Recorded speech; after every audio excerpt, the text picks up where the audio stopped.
we have to embrace change in live streaming already. How do we know that we're not going to have trolls? How do we know we're not going to have people, our competitors? How do we, all of these things, guess what? Now you can be a little bit more targeted on Facebook Live. The ability to target on Periscope is really bad private ones where you have to like scroll down. You can't even see everybody. You have to pick each individual. I mean, Periscope should have added the ability to group or tag your followers long ago, and that would have helped solve that issue. But that's impressive. Brian, are you now more inclined to broadcast on Facebook, knowing that we can target who we're talking to as opposed to Periscope? Me personally, no. So me personally, because I want people that don't know, like, or trust me. I want people that have never heard of Brian Fanzo to jump on my feed and hire me to speak at their event.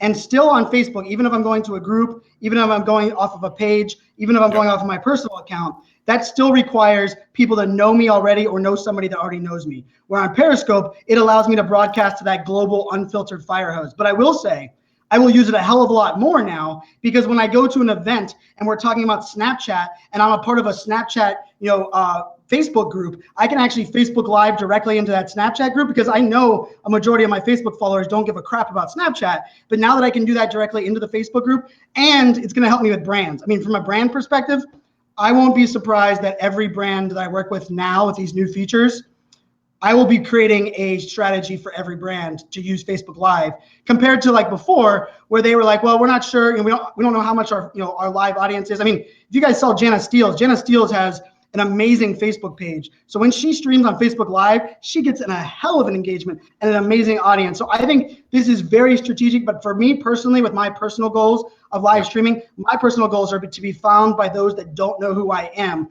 Therefore, Periscope is still going to be my personal brand option. Sheila Jane asks, how will your Facebook Live posts be different from a private group you run and your business page? Well, Sheila, your Facebook Live, for the majority of individuals, my sound is blistered. Okay, that's probably... It is. Yeah, it is blistering a little bit. Is it still? Yeah, it's still a little bit. How about now? You guys better now? Huh. It's actually not blistering. It's like a no. It's like going through two pop filters, crackling. Talk. Now I can't hear you at all.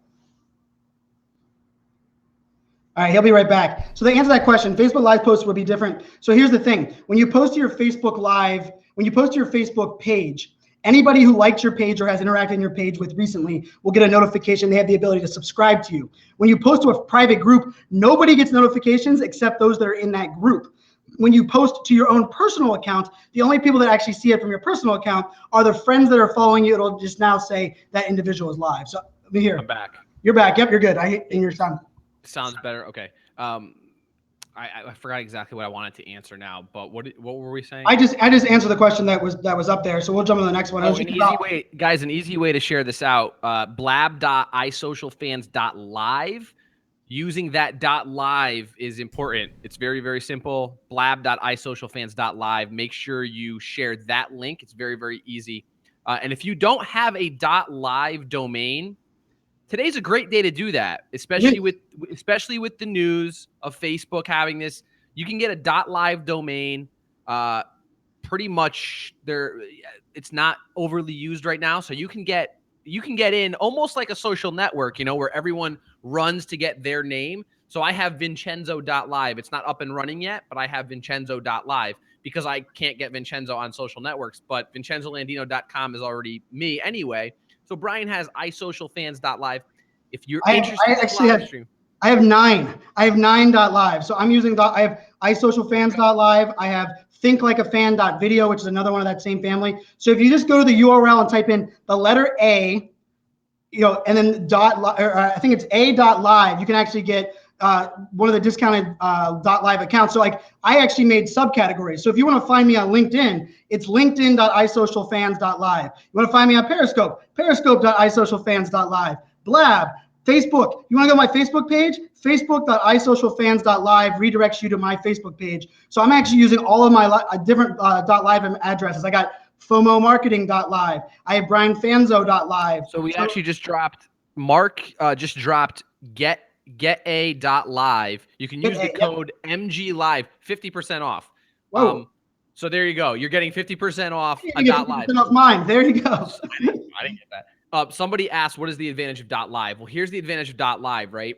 It's like anything else out there. It's about branding. It's about marketing consistency. Yes. If I was to tell everyone VincenzoLandino.com, if I wanted to send them to something that was going to be live, they may not be expecting a live feed. They may not be expecting that type of content.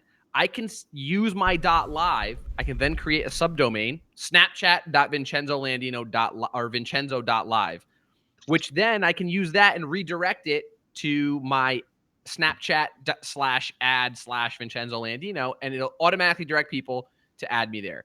I can use that. You can do that with your .coms. Don't get me wrong, but it's a mindset. It's a branding thing. If you're looking to brand yourself, if you're looking to brand your business, it's a really cool way to brand your business, and it really helps your customer base understand what they're clicking on. It's something live. That's what they're getting.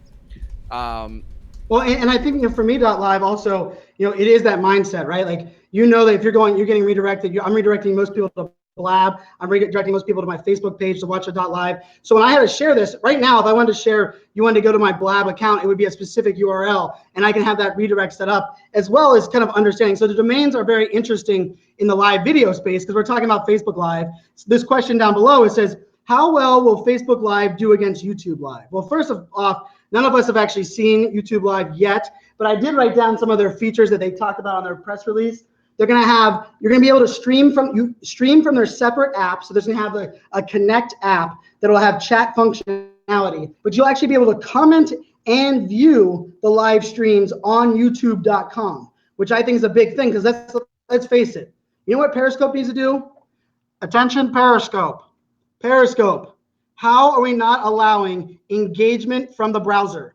Facebook, you can engage in live streams from the browser. Blab, you can do it from the browser. YouTube will be from the browser. Guess what you cannot do if you go to my Periscope, live Periscope right now? Engage from the browser. I think this is a massive, massive oversight. Periscope needs to fix this. They're going to really hurt, because the reason engagement is so fastly grown on Facebook is because you don't have to be on your mobile phone to actually comment or share or engage. Yeah. I'm just answering a question here.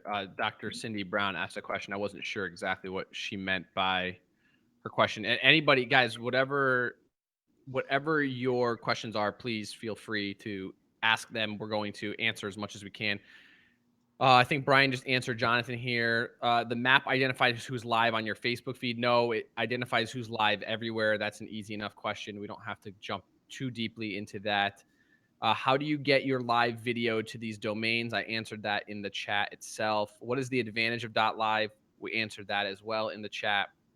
Will Periscope take a hit with the latest from Facebook live streaming? Oh, okay. Sorry, you put in something. No, I like that one. No, do that one.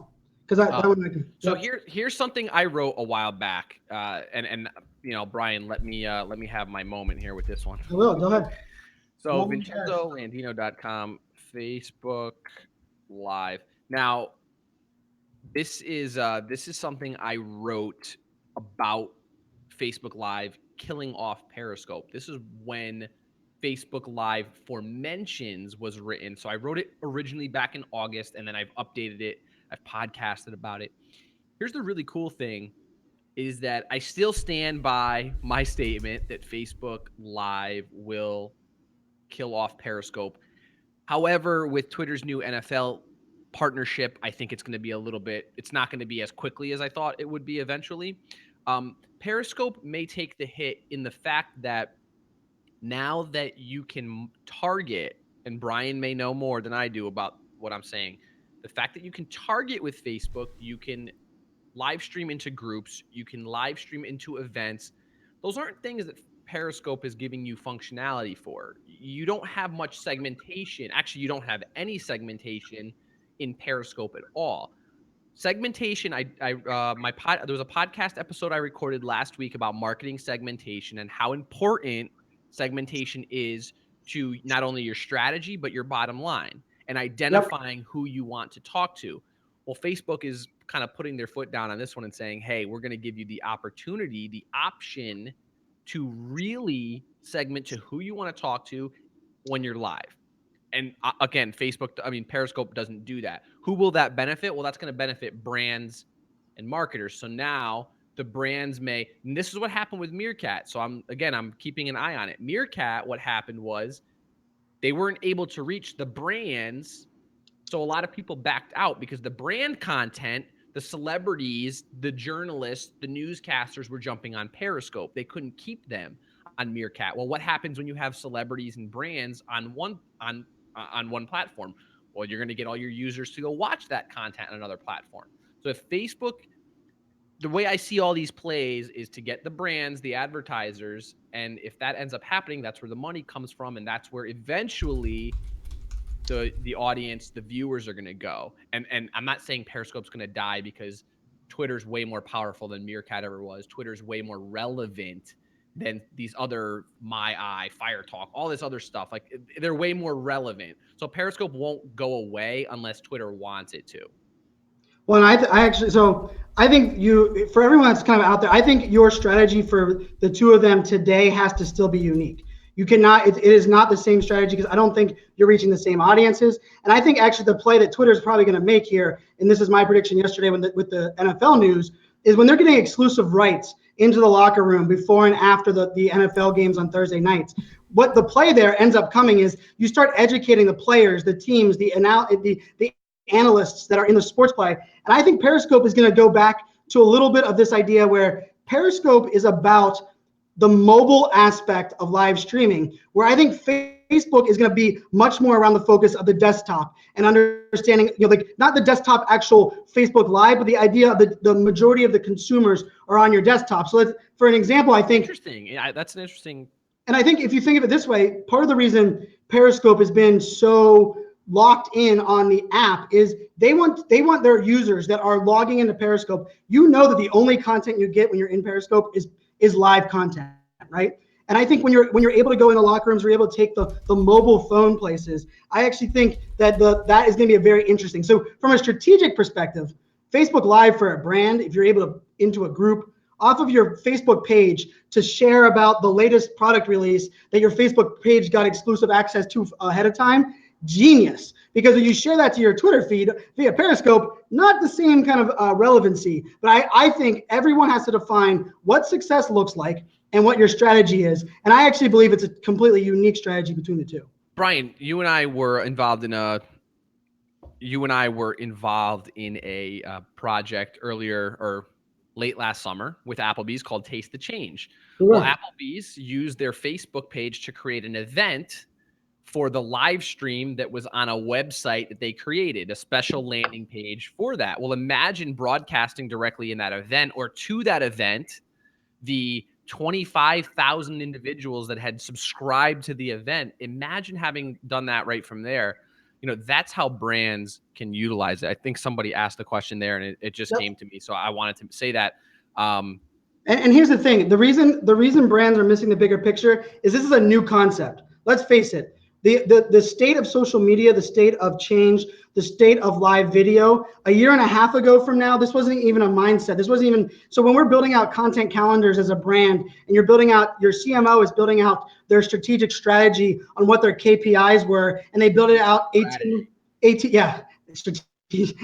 months ago, when they're building that out, this isn't something that they played in there. So when you see brands like Applebee's, the UFC, like you have the Mashables, the Red Bulls, the Coca-Colas, you have AT&T sent Snapchatters to the NCAA tournament. Those are brands that are living on the bleeding edge, willing to fail fast, and aren't relying on kind of a stagnant content calendar strategy. I think we're going to see a year from now, every brand has a Facebook Live element in their strategy. Every brand has the ability to live video at every event, every product release, every employee engagement. Imagine this. You have remote employees all around the world, right? And you want to be able to live stream to all of your employees. Well, if your employees, like for companies that I work with, they all have a private Facebook group. Well, now I'm able to stream into that Facebook group and people can interact. You can show behind the scenes and the company doesn't have to worry about other people seeing it, but you're still giving them access to something they normally would not have access to. I think that's a massive update on Facebook. So for those that are tuning in, there was a massive Facebook update to the Facebook Live aspect this morning. So this morning they announced a couple key features that the live button on the mobile phone will be updated and will replace the messenger button on the bottom of your phone. You're gonna be able to stream. You can, as of today, you can live stream into Facebook groups as well as Facebook events. I tested it out here. The other ones is Facebook Emotions will roll out in about 2 weeks when everybody gets the app. You can invite other people rather than just sharing the broadcast to your feed. I tested that and invited Vinchenzo into Mark Zuckerberg's live stream a little bit earlier. Facebook Live Map is now available. So if you go to facebook.com/live map, that's available where you can see where everybody is Facebook Living at this moment. And then the other one is for publishers and streamers. You'll now be able to see total number of live viewers and total current viewers at that moment. Someone brought up on my Facebook Live account and said they were curious about what happens to the video after it's live. So as of this moment, as soon as you're done live, it's removed from the public news feed, but it stays on your personal feed as if it's a normal video. And it'll live on your Facebook page as any other video would. You can actually go in and hit edit and rename it and add tags to it as well. So yes, it does give you more life than the 24 hours that Periscope gets you. The only issue is it doesn't stay in the news feed anymore once you stop being live.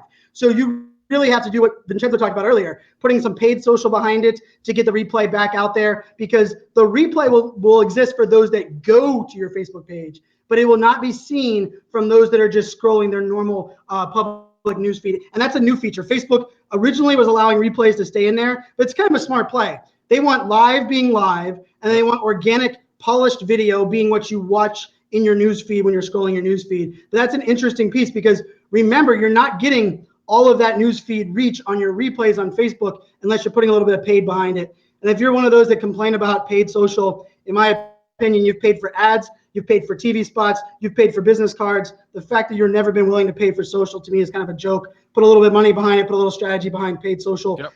I'm seeing Enzo's company is a company that does that kind of work. I'm seeing massive amount of value for the brands that I'm working with that are putting a little bit of paid social behind their replays on Periscope. If you put $20 behind a replay for 24 hours on Twitter and you target a certain audience, you're going to get one hell of a click-through rate. And I had an 83% click-through rate on Friday on people that I targeted on Twitter with my Periscope. Well, I mean, and we'll talk about paid social. Somebody made the comment, you don't have to pay a lot on social. You don't. I mean, I on average, I'm not paying more than 4 cents for video views or at all, and that's per 1,000 usually. Like I'm not. It's just you don't have to. You don't have to if you're doing it right. And if you're paying more than that, you're doing it wrong. And that's when you need to call somebody to help you do it. I know Steve wants us to answer a question here. How does this affect Snapchat? I don't even think this is in the same conversation, to be honest with you. Brian might have a different perspective, but my perspective is that this mirrors what Snapchat is trying to do as a whole. I think Snapchat is really focused on the mobile. And like Brian said, Facebook, there's still that desktop experience, and they understand that their user base is still relying on the desktop. Snapchat's trying to be your phone. And if you can understand that for a second, that's what Snapchat's trying to be. They're trying to be your FaceTime. They're trying to be your telephone. They're trying to be your text, your iMessage, your text messages. They're trying to be your YouTube in terms of sharing like a story or a vlog. They're trying to be your Facebook video, your Twitter video. Like they're trying to be everything. Well, so and this is where I use a distinction. I believe Snapchat is social video. It is not live streaming. And social video means video where you encourage conversations and back and forth. but it is not live, because the nice thing about Snapchat, and the reason your strategy has to be completely different, and this is not a competitor, and I agree with you, Enzo, is that Snapchat, you can consume the content anytime in the next 24 hours and still participate and see the content in the correct chronological order. That is how Snapchat assigns their stories. When you're viewing a live stream, the live engagement and the live conversation, it technically dies, or it becomes a blog comment after you're no longer being live. So Snapchat gives you acquired attention during that period of time, where live streaming gives them access to a unique experience that they have to be a part of at that moment. So the difference for me in a strategy is I'm gonna work right next to you. For Periscope and Facebook Live, I'm going to hire a Snapchat influencer and a YouTube influencer. We're all going to tell a similar story in a unique way for that custom platform. And each one of us are going to have a different strategy, as well as we're going to solve a different business goal. But I do believe of Snapchat is a social video platform. It is not live streaming, does not compete with these two. I actually think YouTube will be an interesting piece on where it fits with Blab, because if YouTube allows you to broadcast from your web camera, we didn't even talk about that. But imagine if Facebook opened up the web camera aspect of your Facebook Live and you were able to broadcast. There's some interesting elements here, because right now Blab is the only live streaming platform that is this kind of live stream that you can live stream from your phone and your browser, or from your desktop. I don't think anybody else is really trying to play in that space right now. If YouTube allows you to broadcast from your web camera, we didn't even talk about that. But imagine if Facebook opened up the web camera aspect of your Facebook Live and you were able to broadcast. I don't think Twitter necessarily wants to play in this space. So for now, they are what they are. And here's the best blog, and I didn't write it.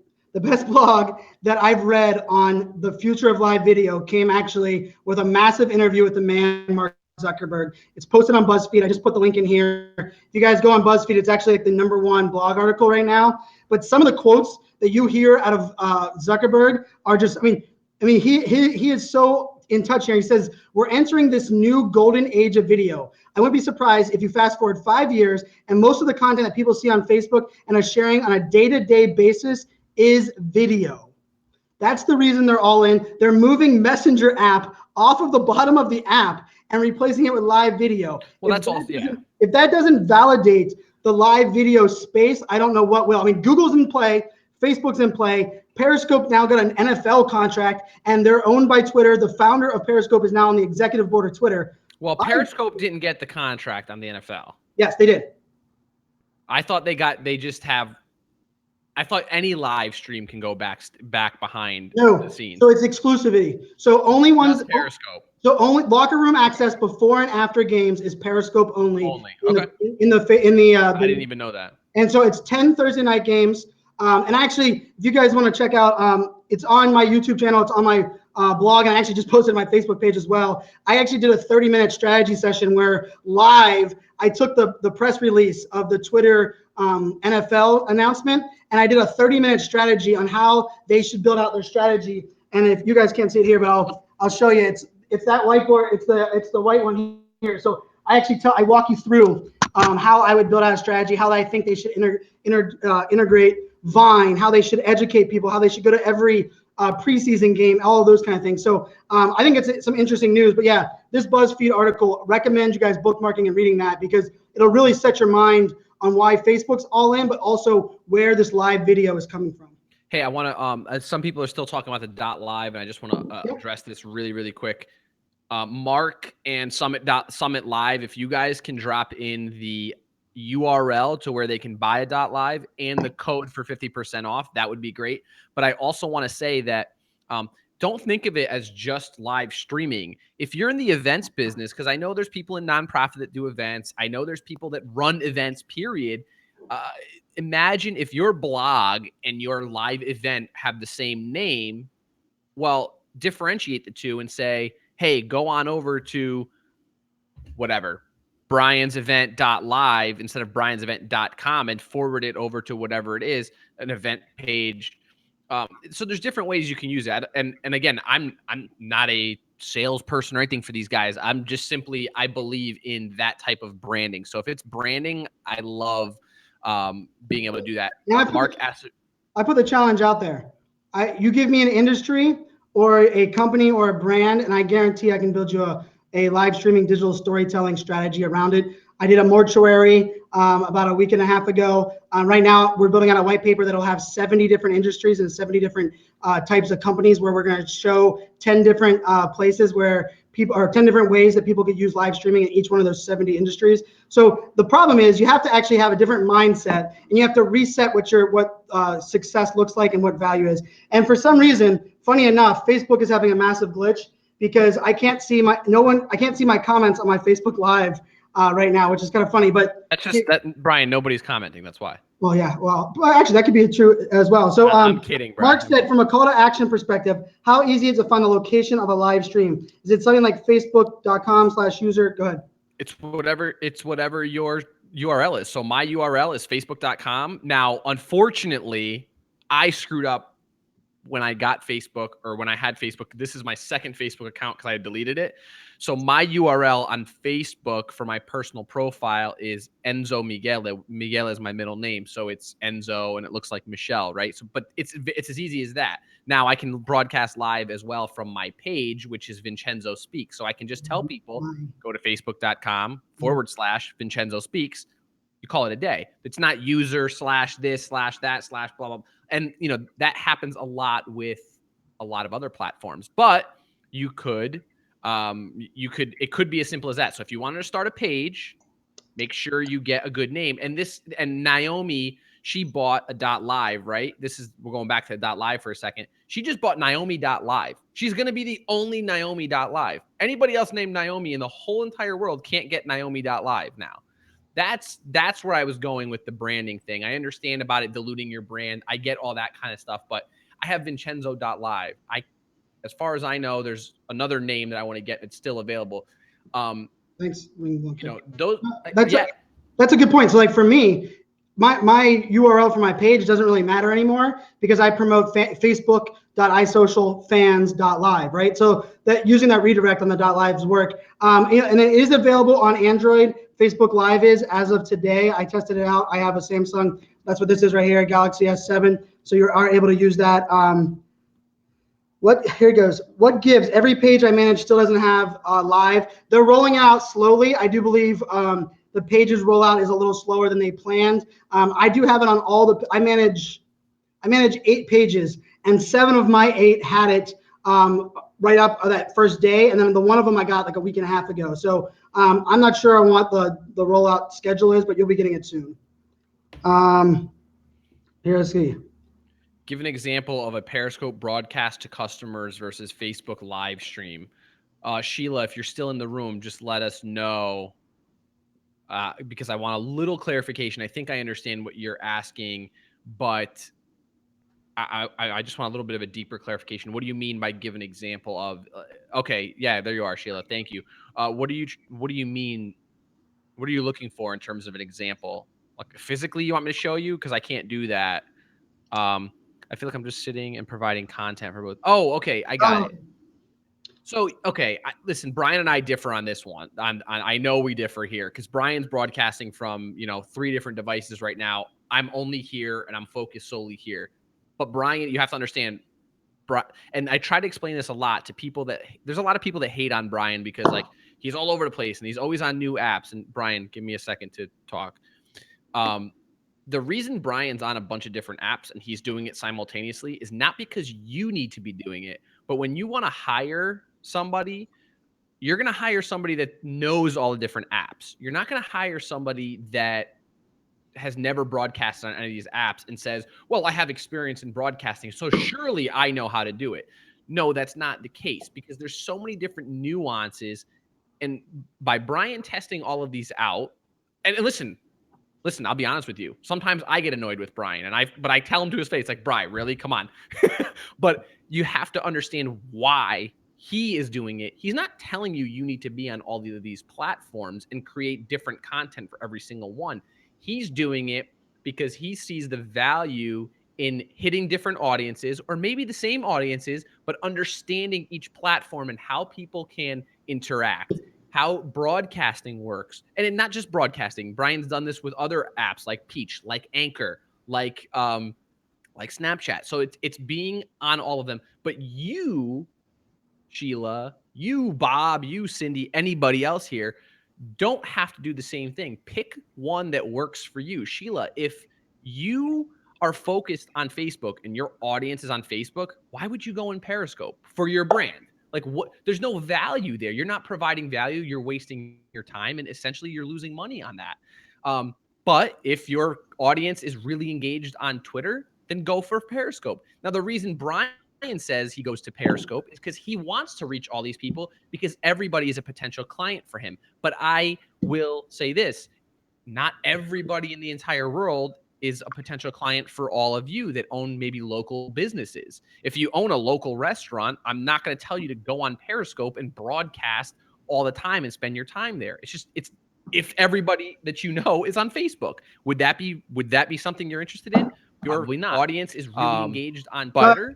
Brian, I had to give you a little bit of I had to stick up for you a little bit, because I know sometimes people get a little confused with why you do what you do. And so finally I was like, I want to say it. I'm glad we had about 100 people in here watching that, because there's a reason for it. It's not just let me broadcast.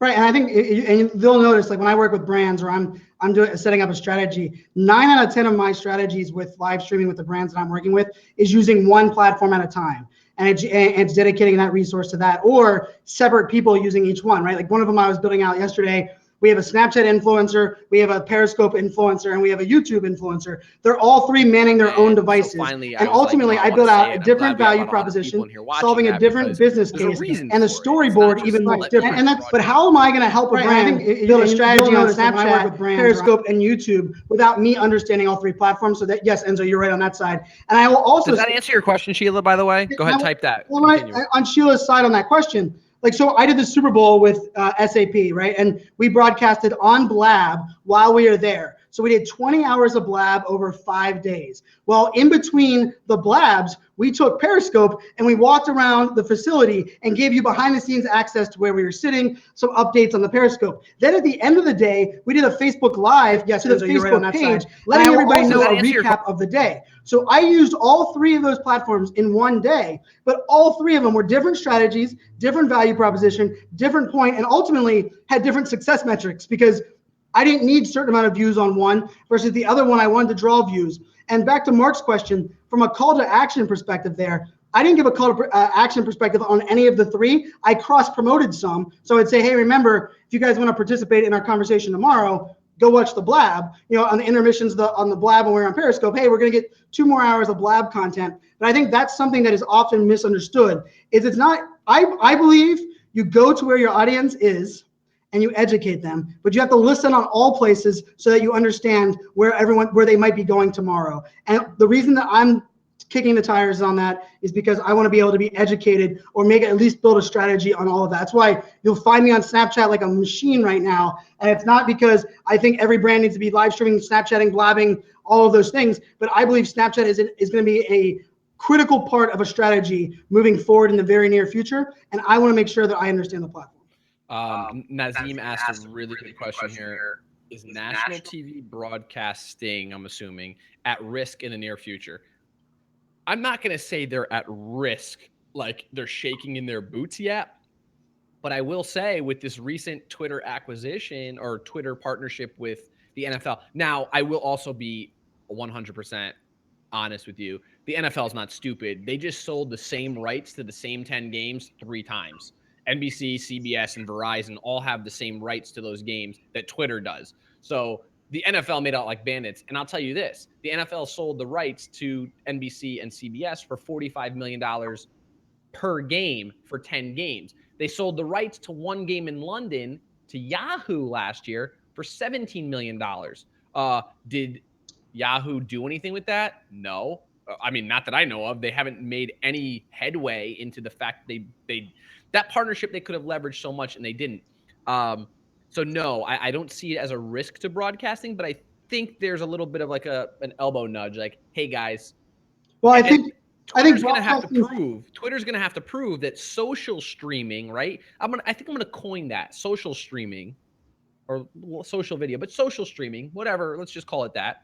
Um, it could make an impact. If you see a lot of traction behind these live games on Twitter, and now all this, like, I want to see what happens when the season starts. Is ESPN going to be like, oh, the Twitter stream was saying this, blah, blah, blah, blah, blah? Like, is that what's going to happen? Are we going to be talking? I mean, because surely journalists and broadcasters are going to be jumping in the conversation. They already do. They already comment during games anyway on Twitter. Now they're going to be commenting with a retweet of the stream behind it, right? Well, let's face it. I actually think it's going to change the face of how we actually consume it. Because right now we listen to the same Yahoos, and I use Yahoo as not the TV brand, but the same broadcasters for 4 hours leading up to a game. Then we listen to them for 4 hours during the game, and then we listen to them for 2 hours after the game. That's what they want us to do on network TV.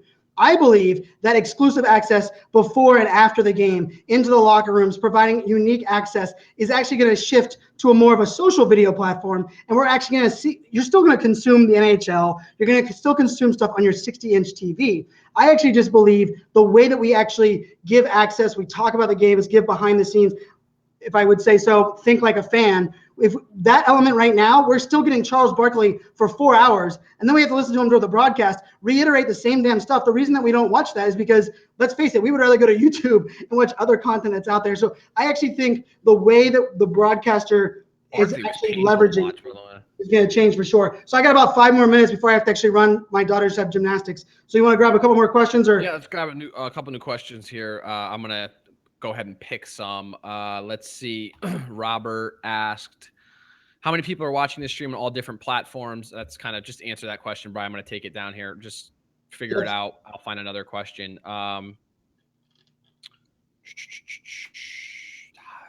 Okay. But well, that's another personal question, I guess. They just want to know, how big is your support team, and are any of them here right now, Bri? No. So yeah, right now I'm a lone shark, but it's because I do a lot of stuff. I love being the entrepreneur where I can do what I want when I want. And I came up with this idea after watching Enzo this morning, knowing that Zuckerberg was going to come on here. I just messaged Enzo and said, hey, you want to come on here? I think I can get a special guest from Facebook to come on. Unfortunately, he messaged me and said he's not going to be able to come on. They're having some fire drills now at the Facebook office. But so we threw this together. So the reason I'm holding all the devices, the reason I'm trying to manage the chat is because my team is rightfully so. They have other things that we had planned and scheduled for the day. Brian, who were we supposed to have? They want to know. So it was someone from the Facebook Live product management team. So we're going to do a blab with him hopefully in the next 5 days or so. Unfortunately, he had to go out there. And so people on my Periscope, for some reason, believe I'm being paid by Facebook. I've made $0.00 from Facebook, and actually the exact same amount from Periscope. So the amount of dollars that either one of those companies have paid me into my back pocket is $0.00. So don't for a minute think that I actually believe in the power of storytelling, authenticity, and delivering value. I don't really care about the platform as much as it might be conveyed as that right now, because they're not paying me. I'm also platform agnostic. To me, it doesn't matter what platform you're using. Like I answered to Sheila before, I don't care if you're on Periscope, Snapchat, Facebook Live, My Eye, Nevi, whatever's working for you. It doesn't make a difference what you're using. Am I going to express an opinion when I think a particular app might not be the best place for a certain streaming? Sure, but it doesn't mean that it can't work. We had this discussion last night with Joel, Blab Talk Live, a show I do on Tuesday nights at 10 Eastern. Somebody came on, he's like, I have 1 million Google Plus followers. And I was like, great. So what are you doing with it? And he basically was like, nothing, but it's so valuable. I said, it's worth nothing because you're not using it. And that's the case in point. If you are cultivating an audience somewhere, just be there and be present. And when I say be present, I mean, don't automate crap. Like someone like Brian is a prime example because he's spending time to live stream. You can't fake it. You can't schedule that in Buffer. You can't schedule that with some tool. You can't schedule being here for an hour before he has to take his kids, or pick his kids up or whatever. You can't I just spent an hour here talking about this. Like, I can't schedule this. I had to plan my day or plan my afternoon around this. Like that, this is authenticity. So wherever you can provide the most authenticity, spend your time there. That's like probably my mic drop for the afternoon. No, I love it. And I think, I would love to kind of wrap up on, I think where we're at right now, when someone asks us, to predict the future, I don't believe you need to predict the future of live streaming. I think you need to build in a strategy that embraces change, that understands the importance of community, storytelling, and engagement. The platforms are going to come and go. The features are going to come and go. Crazy early adopters like Enzo and I are going to jump on here and share the news and be so excited about it.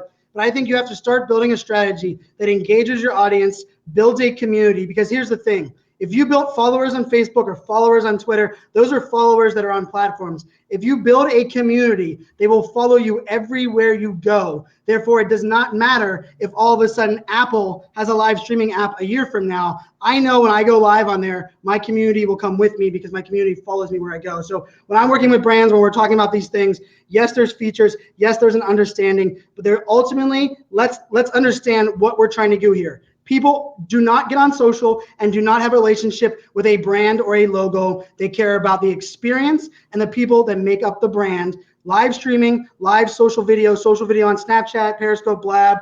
It gives you the ability to scale that and prove that you trust your employees and you believe in authenticity. One last little nugget here. I read an article. For those of you that don't know, I have a podcast called the Brand Boost Podcast. So I'm always keeping up on things that are going on, and I try to be on the up and up. My podcast is usually recorded either one day or sometimes I record the same day and publish because I want to stay on top of what's going on. I don't want to be like, oh, I recorded that 3 weeks ago and now all of a sudden it's behind. I don't know, Bob. Brian, are you hearing me clear enough? Bob says he's not hearing me. Okay. You're good on my side. So what I want to say is if you haven't looked into the demographic, the age demographics of who's consuming content on these platforms, and you think that, well, my demographic is 40 plus, or my demographic is 65 plus, whatever it might be, that's fine. I really encourage you to take a look at the 18 to 24 age group, because in 6 years, they're going to have families. They're going to get married. They're going to be in buying positions. They're going to be managers. So they'll be influencing decisions more than you think in just 6 years. Let's go even a little further. Imagine being able to reach them on platforms like Snapchat or live video. And the reason I wanted to bring this out is because there's so many people that say, oh, you know what? I don't have to be there. Like that's where like the new kids are at. It's not a place for, it's not a place for us to play on. Just rethink it. Also, the Twitter, the URL is brandboostcast.com/subscribe. I think Brian dropped the wrong one in there, but it's okay. Oh, my bad. No, it's all good. So regardless, I just want to say when Brian says something or like if I'm talking about something, it's because we're looking at it from kind of like the 30,000, and sometimes we come down closer. We're looking at the industry as a whole. I mean, the influencers aren't necessarily these 35, 40 years old. Yes, they have the buying power, which is the bottom line, but who's influencing those decisions? So take a look at your business, really step back. When you create a persona for your business, when you create your avatar, your perfect customer, really understand who influences their decisions. Don't think for a second that a mom with 3 daughters is not being influenced to buy things and spend money from her kids. Same thing with a dad and whatever it might be. Everybody has somebody that influences them to some extent. So don't take these younger demographics for granted. That's spot on. It's a question we get all the time. So, and I always say, you never know who influences your influencer. So don't tell me that your audience isn't there. The number one influencer of mom jeans is 14-year-olds to 20-year-olds because moms listen to their daughters about what jeans are cool. If you think about that in your industry, who do your influencers listen to? Who do your customers listen to? All right, guys, thank you so much for tuning in. I got to go run and do some gymnastics with my 3 daughters. Thanks, Enzo, for jumping in. Guys, check it out. New features Thanks, will be on iSocial. soon. Cheers. Later, bud.